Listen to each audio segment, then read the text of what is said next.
சொத்தை வித்து சொத்து வரியை கட்டுற அளவுக்கு வரியை ஏத்தி பால் இந்த கரண்ட் பில் வரைக்கும் எல்லா விலையும் ஏத்தியாங்கய்யா. விண்ணை தொடும் அளவிற்கு உயர்த்தப்பட்ட விலைவாசியால் நிதிச்சுமையின் பாரம் தாங்காமல் தவிக்கின்றனர் தமிழக மக்கள். இந்த நிலை மாறிட வாக்களியுங்கள் தாமரை சின்னத்திற்கு. கோபி சுதாகர் இவங்களை எல்லாருக்குமே தெரியும். இவங்க பண்ணக்கூடிய காமெடிக்கு அளவே கிடையாது. இவங்களோட வீடியோக்கள் பார்க்குறப்போ எல்லாருமே விழுந்து விழுந்து சிரிப்பாங்க. அந்த அளவுக்கு ஃபன்னாக இருக்கும். ஸோ டே பை டேயில் நம்ம லைஃப்பில் நடக்கக்கூடிய விஷயங்களாக இருக்கட்டும், அரசியல் விஷயங்களாக இருக்கட்டும், எல்லாத்தையுமே வச்சு செய்வாங்க. ஸோ இப்போ ரீசெண்டாக பார்த்தீங்கன்னா அரசியல் களம் சூடுபிடிக்க தொடங்கிடுச்சு. அதில் ஒவ்வொரு தலைவர்களுமே பிரச்சாரம் போயிட்டு இருக்காங்க. ஸோ இதை வச்சு தான் இவங்க வந்து ஃபன் பண்ணியிருக்காங்க. அந்த வீடியோ இப்போ ட்ரெண்டிங்கில் வந்திருக்கு. ஸோ அதில் விஜய் தான் ஹைலைட்டு. விஜயை சும்மா வச்சு செஞ்சுட்டாங்க அப்படின்னு சொல்லலாம். அந்த மாதிரி இருக்குது. ஸோ என்ன பண்ணியிருக்காங்க, என்ன வீடியோ அப்படிங்கிறத பற்றி இந்த பதிவில் விரிவாக பார்க்கலாம்.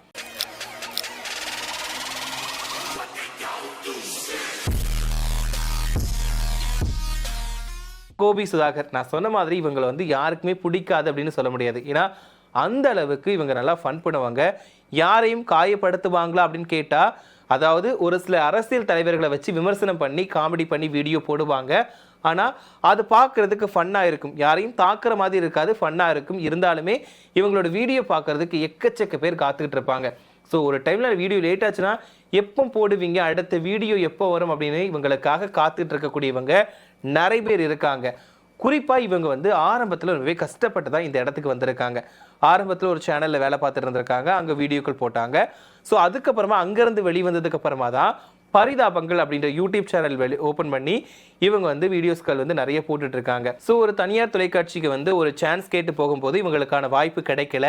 ஸோ அந்த வாய்ப்பு கிடைக்கலன்னு இவங்க துவண்டு போகாமல் இவங்களா ஒரு சேனல் ஓப்பன் பண்ணி அதில் வீடியோக்கள் போட்டு இன்னைக்கு வந்து எல்லாருமே இவங்களுக்காக காத்துட்டு இருக்கக்கூடிய நிலைமைக்கு வந்து உண்டு பண்ணிட்டாங்க. ஏன்னா அந்த அளவுக்கு வந்து இவங்களுக்கு வந்து ஃபேன்ஸ் எக்கச்சக்கமாக இருக்காங்க.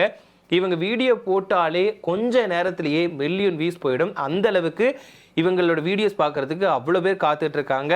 சொல்ல போனோம் அப்படின்னா ஒரு வடக்கன்ஸ் பற்றி வந்து வீடியோ போட்டது வந்து ரொம்ப பெரிய அளவில் பேசப்பட்டுச்சு. அதாவது அங்கே வடக்கு மாநிலங்கள்லேருந்து இங்கே வரவங்களால என்ன மாதிரி தமிழ்நாடு மக்கள் பாதிக்கப்படுறாங்க, தமிழ்நாட்டில் என்னென்ன பாதிப்புகள் இருக்குது, அவங்க என்னென்ன பண்ணுறாங்க அப்படின்ற மாதிரி ஒரு சித்தரித்து வீடியோ பண்ணியிருந்தாங்க. ஸோ அது வந்து பெரிய அளவில் ட்ரெண்டிங் ஆச்சு. ஏன்னா இப்படி யாருமே பண்ண முடியாது அப்படின்ற மாதிரி சொல்லிட்டாங்க. எப்படி போய் எங்கள் மனசில் இருக்கிறத நீங்கள் அப்படி காட்டுறீங்க அப்படின்ற மாதிரி எல்லாருமே சொல்லியிருந்தாங்க. இது மட்டும் இல்லாமல் கோபி சுதாகர் இவங்க வந்து காமெடி பண்ணக்கூடிய டைமில் வந்து ஒவ்வொரு டைலாக் வந்து கொஞ்சம் ட்ரெண்டிங்கில் வரும். அந்த மாதிரி என்ன சொல்கிறான் பாருங்க, கம்பி கட்டுற கதையெல்லாம் சொல்லி போடுறான் அப்படின்ற மாதிரிலாம் நிறைய டைலாக்ஸ் இருக்குது. அது மட்டும் இல்லாமல் கோபி வந்து லேடி கிட்ட போட்டு பண்ணார் அப்படின்னா ரொம்பவே ஃபன்னாக இருக்கும். ஏன்னா அவர் எந்த லேடி கிட்ட போட்டாலும் அப்படி தத்ரூபமாக அந்த கேரக்டராகவே மாறி நடிச்சிருவார். இதில் சுதாகரோட ரியாக்ஷன் தான் ஹைலைட்டாக இருக்கும். கோபி பண்ணக்கூடிய ஒவ்வொரு விஷயங்களுக்கும் சுதாகர் கொடுக்கக்கூடிய ரியாக்ஷன், திருட்டு மொழி, இது எல்லாமே ரொம்பவே நல்லா இருக்கும். சொல்லப்போனால் கோபி வந்து ஒரு பாட்டி கேரக்டராக இருக்கட்டும், லவ்வர் கேரக்டராக இருக்கட்டும், அது மட்டும் இல்லாமல் அம்மா கேரக்டராக இருக்கட்டும், இது எந்த கேரக்டர் போட்டாலும் அந்த கேரக்டரை அப்படி உள்வாங்கி நம்ம வீட்டில் எப்படி நடந்திருக்குமோ அதே மாதிரி தான் பண்ணியிருப்பாங்க. சொல்லப்போனால் இந்த ஜவுளி கடைக்கு போயிட்டு கட்டப்பை வாங்குற சீன்லாம் பண்ணியிருந்தாங்க. ஸோ அதெல்லாம் ரியாலிட்டிக்காக இருந்துச்சு. இதுதான் நடக்கும். நம்ம ஒரு டைம் நம்ம கடைக்கு போயிருந்தா அங்கே என்னென்ன நடக்குமோ அதை அப்படி காட்டியிருப்பாங்க. ஸோ ஒரு சேரீ எடுக்கிறப்போ ஒருத்தங்களுக்கு பிடிச்ச சேரீ தான் இன்னொருத்தருக்கு பிடிக்கும், அதை எப்படிலாம் ஃபன் பண்ணலாம், எந்த மாதிரிலாம் ஃபன் பண்ணலாம் அப்படின்னு சொல்லிட்டு அதுக்கும் ஃபன் பண்ணியிருந்தாங்க. இப்போ ரீசெண்டாக பார்த்தீங்க அப்படின்னா பொட்டிக், எல்லாருமே ஊனா பொட்டிக் வியாபாரம் தான் பண்ணிட்டு இருக்காங்க. ஸோ அதையும் வச்சு ஃபன் பண்ணியிருந்தாங்க. ஸோ இந்த சேரீ வேணுமா, அந்த சேரீ வேணுமா, நாங்கள் இந்த இடத்துல எக்ஸ்போ போட போகிறோம், இந்த இடத்துல எக்ஸ்போ போட போகிறோம் அப்படின்னு அதையுமே வச்சு செஞ்சுருந்தாங்க. ஸோ இவங்க வந்து கை வைக்காத இடமே கிடையாதுன்னு சொல்லலாம்.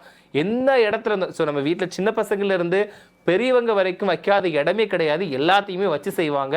ஸோ இவங்க கண்ணில் வந்து ஏதாவது ட்ரோல் பண்ணணும்னு மாட்டிச்சுன்னா அப்படியே போதும், எல்லாத்தையுமே வச்சு செஞ்சிடுவாங்க. ஸோ அந்த மாதிரி தான் இவங்களுக்கு வந்து இவங்க பண்ணக்கூடிய வீடியோக்கள் வந்து நான் சொன்ன மாதிரி தான் அவ்வளோ நல்லா இருக்கும்.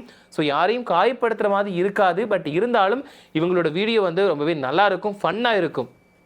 ஸோ இப்போ பார்த்தீங்கன்னா ரீசெண்டாக வந்து இந்த விஷயத்த பண்ணியிருக்காங்க. இப்போ வந்து எல்லாருமே பிரச்சாரம் போகிறாங்க அப்படிங்கிறது எல்லாருக்குமே தெரியும். நான் தேர்தலுக்கு வந்து கொஞ்சம் நாட்களுக்கு தான் இருக்கக்கூடிய நிலையில் எல்லாருமே பிரச்சாரம் போயிட்டு இருக்காங்க. ஸோ ஒரு பக்கம் திமுக தலைவரும் முதலமைச்சருமான மு.க. ஸ்டாலின் வந்து பிரச்சாரம் போகிறார், இன்னொரு பக்கம் எடப்பாடி பழனிசாமி, இன்னொரு பக்கம் தமிழக வெற்றி கழக தலைவர் விஜய், இன்னொரு பக்கம் நாம் தமிழர் கட்சியோட ஒருங்கிணைப்பாளர் சீமான். இவங்க எல்லாருமே ஒவ்வொரு விதமாக பிரச்சாரம் போயிட்டு இருக்காங்க. என்னன்னா முதலமைச்சர் வந்து டீ குடிச்சிட்டு பிரச்சாரம் பண்ணாரு, சீமான் வந்து மழையில் நனைஞ்சுக்கிட்டே பிரச்சாரம் பண்ணாரு, விஜய்க்கு வந்து எல்லாருமே வந்து பொம்மை தூக்கி போடுறதா இருக்கட்டும், மற்ற விஷயங்கள் பண்றதா இருக்கட்டும். ஸோ விஜய் வந்து கோலம் போட்டு பிரச்சாரம் பண்ணாரு. ஸோ இந்த மாதிரி வந்து எல்லாருமே பிரச்சாரம் வந்து ஒரு டிஃப்ரெண்டா பண்ணிட்டு இருக்காங்க. குறிப்பா விஜய் வந்து சைக்கிள் ஓட்டிலாம் பிரச்சாரம் பண்ணாரு, அதெல்லாம் பார்த்துருப்பீங்க. ஸோ இது எல்லாத்தையுமே வச்சு ஃபன் பண்ணி ஒரு வீடியோவை வெளியிட்டிருக்காங்க. ஸோ இந்த வீடியோ பார்த்து எல்லாருமே விழுந்து சிரிக்கிறாங்க. மறுபடியும் இவங்க வந்து ட்ரெண்டிங்கில் வந்துட்டாங்க. அதில் வந்து முதலமைச்சர் டீ குடிச்ச சீனாக இருக்கட்டும், அதை வந்து ரீக்ரியேட் பண்ணியிருக்காங்க. குறிப்பாக சீமான் வந்து மழையில் நனைஞ்சுக்கிட்டு பேசினார் இல்லையா, அதையுமே வந்து ரீக்ரியேட் பண்ணி போட்டிருக்காங்க. இவங்க ஏற்கனவே சொல்ல வேண்டாம், ஒரு தலைவர்களை பற்றி பேசும்போது வந்து அவங்க எந்த மாதிரி மாடுலேஷனில் பேசுவாங்க, அவங்களோட பாடி லாங்குவேஜ் எப்படி இருக்கும், அப்படி உள்வாங்கி பேசுவாங்க. இதில் கோபியும் சுதாகரையும் அடிச்சுக்கிறதுக்கு ஆளே கிடையாது. ஏன்னா அந்த அளவுக்கு வந்து ஃபன் பண்ணுவாங்க. இதில் ஒரு அல்டிமேட்டான விஷயம் வந்து நடந்திருக்கு. இப்போ விஜய் போகக்கூடிய இடங்கள் எல்லாமே ரொம்பவே ஒரு டிஃப்ரெண்டாக இருக்கும். ஏன்னா அவர் மேலே வந்து ஜூஸ் பாட்டில் தூக்கி போடுறதா இருக்கட்டும், தர்பூசணியெல்லாம் தூக்கி போட்டிருக்காங்க. ஸோ இதில் ஹைலைட் என்னன்னா, விஜய் போகக்கூடிய பிரச்சாரங்கள் வந்து ரொம்பவே டிஃப்ரெண்டாக இருக்கும். ஒவ்வொருத்தரும் ஜூஸ் பாட்டில் தூக்கி போடுறதா இருக்கட்டும், ஒவ்வொருத்தருமே வந்து அவரோட ஃப்ளாகை தூக்கி போடுறதா இருக்கட்டும், அப்புறம் வந்து அந்த துண்டு இது எல்லாத்தையும் தூக்கி போடுவாங்க. ஒரு சிலர்லாம் தர்பூசணியை முழு பழத்தை தூக்கி அப்படி உள்ளே போட்டாங்க. அந்த விஷயத்தெல்லாம் பார்த்துருப்பீங்க. ஒரு சில பேர் வந்து டெடிபியர் ஃபோட்டோஸ் இது எல்லாத்தையுமே தூக்கி போட்டுட்டு தான் இருக்கிறாங்க. ஸோ இதெல்லாம் பார்க்குறப்ப ரொம்பவே ஃபன்னாக இருக்கும். அது டேரெக்டாக பார்க்குறதுக்கு என்னடா நீங்கள் எங்கேருந்துடா வரீங்க இப்படிலாம் பண்ணுறீங்க அப்படின்னு மாதிரி இருந்துச்சு. இதையுமே கலாச்சி வந்து கோபியும் சுதாகரும் பண்ணியிருக்காங்க. ஏன்னா இப்போ எல்லாரும் தேர்தல் பிரச்சாரத்தில் என்னென்ன பேசுவாங்க, என்னென்ன விஷயங்கள் நடக்குது, என்னென்ன ஃபன்னாக நடக்குது அப்படிங்கிற எல்லாத்தையுமே கலெக்ட் பண்ணி வீடியோ வெளியிட்டிருக்காங்க. அதில் விஜய் பேசிட்டு இருக்கும்போது ஒருத்தர் வந்து உலக உருண்டையை தூக்கி போட்டுட்டு, தலைவா இந்த உலகமே உங்கள் காலுக்கு கீழே அப்படின்னு சொல்கிற மாதிரி கலாச்சிருக்காங்க. ஸோ இது வந்து ரொம்பவே ஃபன்னாக போயிருக்கு. அது மட்டும் இல்லாமல் விஜய் பேசக்கூடிய நேரம் இது எல்லாத்தையுமே வச்சு செஞ்சுருக்காங்க. எப்படி திருப்பதி லட்டு விவகாரம் வந்து பெரிய அளவில் ஒரு ஃபன்னாக மாறி ஒரு பிரச்சனையாக வந்துச்சோ, அதே மாதிரி தான் இந்த விஷயம் சென்சேஷனான விஷயமா மாறி இருக்கு. ஸோ அது மட்டும் இல்லாமல் இந்த வீடியோ நீங்கள் கண்டிப்பாக பார்த்துருப்பீங்க. ஸோ இந்த வீடியோ எப்படி இருந்துச்சு அப்படிங்கிறத மறக்காமல் கமெண்ட்டில் சொல்லுங்கள். அது மட்டும் இல்லாமல் கோபி சுதாகர் உங்களுக்கு பிடிக்குமா அப்படிங்கிறதையும், இவங்க பண்ணக்கூடிய விஷயங்களை இந்த பரிதாபங்கள் தான் ரொம்ப பிடிக்கும் அப்படின்ற எந்த விஷயம் அப்படிங்கிறதையும் மறக்காமல் கமெண்ட்டில் சொல்லுங்கள்.